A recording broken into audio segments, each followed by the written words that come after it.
Bismillahirrahmanirrahim. Assalamualaikum warahmatullahi wabarakatuh. Selamat datang di pertemuan kita kali ini. Semoga kita diberikan kemudahan dalam belajar. Hari ini kita akan membahas materi yang sangat menarik, yaitu ikhlas. Kenapa sih kita harus belajar tentang ikhlas? Apa tujuannya? Oke. Yang pertama, agar ibadah kita bernilai di sisi Allah. Yang kedua, hati jadi tenang. Yang ketiga, dekat sama Allah. Dan yang keempat, termasuk salah satu syarat diterimanya amalan. Selanjutnya, kita akan membahas pengertian ikhlas secara bahasa dan istilah, dan hal-hal yang dapat merusak keikhlasan.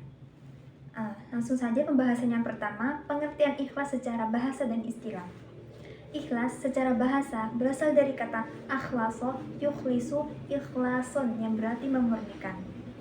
Dan ikhlas secara istilah adalah niat untuk melakukan suatu amalan hanya karena Allah semata, bukan karena hal yang lain.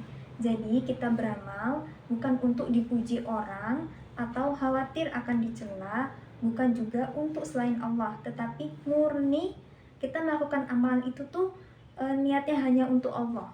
Niatnya tuh karena Allah.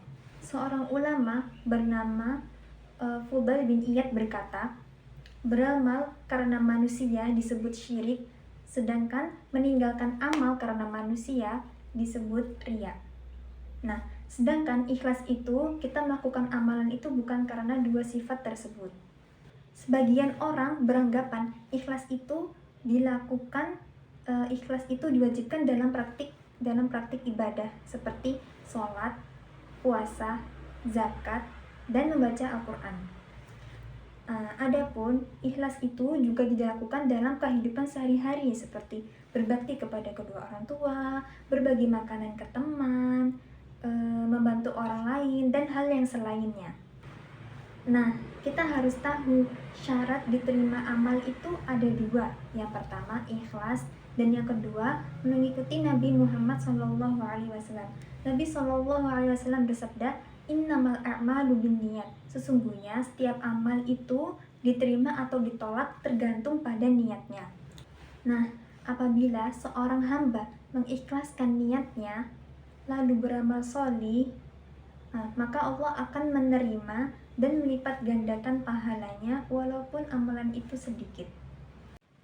Oleh karena itu, keikhlasan harus selalu dijaga agar tidak ternodai oleh hal-hal yang dapat merusak keikhlasan. Pembahasan yang kedua, yaitu hal-hal yang dapat merusak keikhlasan. Yang pertama, riya, yaitu memperlihatkan suatu amalan untuk mendapatkan pujian orang lain. Yang kedua, sum'ah, yaitu melakukan suatu amalan agar didengar oleh orang lain. Terus yang ketiga, nifaq, yaitu dia melakukan suatu amalan kepada orang lain agar dihargai, padahal dalam hatinya sendiri dia tuh membenci amalan tersebut. Cukup sampai sini teman-teman.